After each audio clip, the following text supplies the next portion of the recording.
The main things I probably remember is helping him with like physical therapy and like just walking around and just like doing all the chores and stuff in the Yeah. house.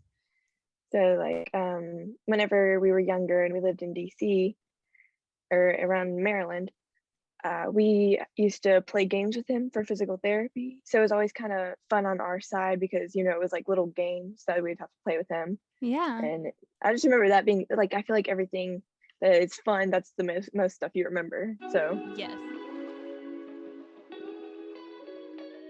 yeah, I remember we stayed in Clarksville for a very long time, even after my dad got hurt because our grandma was over all the time and I was never opposed to it because I loved my grandma so much. And she always like took us to little restaurants we wanted to go. And I just remember like my mom would be back and forth between like DC and Clarksville. And sometimes it just got really annoying because we wanted our mom just to be there. And it did get like very annoying at like a short amount of time. But it was like I'm glad we didn't have to go back and forth because our child brains would be all over the place Right. because we'd be probably annoying to our mom as well. I just remember we still went to dance and we still enjoyed ourselves because Yeah. didn't know really what was happening. And I think dance actually played into a big part of our emotional state and all that because it just like we took our minds away from all that and it actually made it fun for us because it was dance.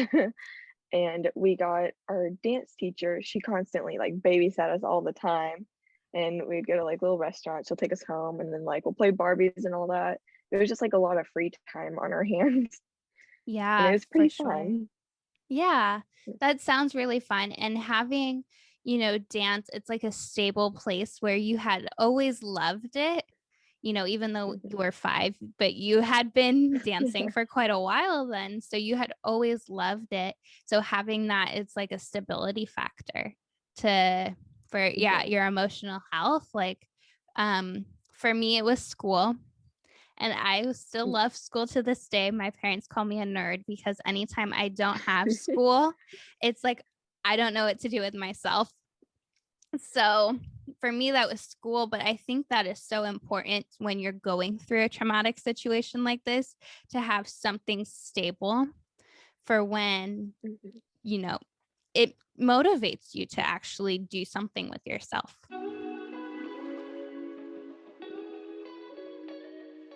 And I think the reason why I remember this one so well is because he had a plush in his hand and kids and their like plushies. But he was just we were going into the Fisher house and he was just laying on a bed and then he had these two crab plushies and he was just laying there and we walked in and we saw him. I didn't even acknowledge the fact that it was my dad. Like I didn't even know who it was. I just went and asked my mom if it was okay if I grabbed that plushie from him. 'Cause I really wanted it so bad because it was like, "Oh, it looks so soft. I really want it." And so I was like, "Can I go get it?" And then she was like, "Do you know who that is?" And I'm like, "No." And then she's like, "It's your dad." And I'm like, "Whoops. Didn't recognize you." So it was like kind of awkward whenever I ran and hugged him because I was like, didn't really know who this was for a minute because they were like, "Go give him a hug." And I was like, "Okay." It's like this strange man. Like, who is it? Yeah. Like, I didn't even, Yeah. did you recognize him? Um, so whenever I first walked in, I was like, "What in the world?" And then I like slowly, as I kept looking at him, I kind of recognized some of his facial features more. Um, and then like, I was asking and I was like, "What is going on?" And then she was like, "That's dad." And I'm like, "What?" And so like I finally like kind of recognized it and I was like, "Okay, I got it now." It might take me a little bit because it looks really weird, but Yeah. I'll get there. Yeah. Yeah, we did museums and all kinds of activities all the time because we were homeschooled at the time and we had like I don't know, it's like a flat Stanley is what they're called. And it was like you print out a little picture of this boy, animated boy, and it was like laminated and everything sometimes. And there would be little places you would have to take him. So, like, if we went to maybe out of state into a different state or to a museum, you take a picture with him, and so it like represents that you've been to this place and you travel with this thing. And we did that a lot because we were homeschooled, and it's like actually seeing things in person, so it does help learning stuff. And there's this one museum which I just remember like it's the back of my hand, and it was the Spy Museum, and it was so interesting. And then I remember at the end of the day, my sister was so excited because there was this lipstick, and it was like you took off the thing and it was like a pin. It was like kind of stupid, but it was like pretty obvious too. And it's just we thought it was the coolest thing. And then there was this paper, but it was like sandpaper, but it was like actually rice. So that stuff was really good. But I just remember constantly wanting that after we had it because I thought it was the coolest thing.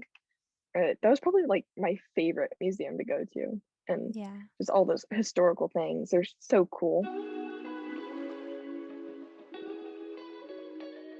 Oh yeah, definitely. Yeah. Are you guys still close today?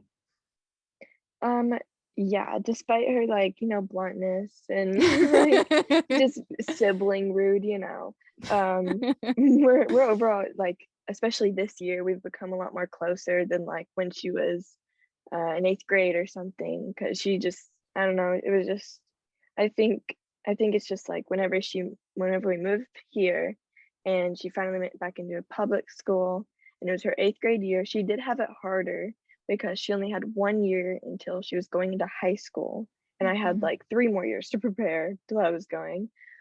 And that's probably why she was ruder when she was a little bit younger, because she had more pressure. Yeah. But I still accept her. That's the important part. You still accept her. Um, yeah, I think what people think most of the time is if I'm like mentioning, "Oh, wait, yeah, my dad was in the military, da da da." I'm trying to brag that he's a hero or something, Yeah. or that we would get special treatment because he was in the military or something. So that I think is what a lot of people think. If I say anything, I feel like if my dad was in the military, or I was spoiled as a kid because what Yeah. happened. And I think they're just perspective. It's like, they assume that you're going to be all bratty and like brag about, you know, your dad's injuries, because some people do that where it's like they'll brag Sure. about their injuries or disabilities. And I don't know why, because it's nothing to brag about. And yet Yeah. it's nothing to be like, yeah, I have this, da da da da. Because like we all have our own disabilities. Sure. So it's like just treat people equally. Yeah.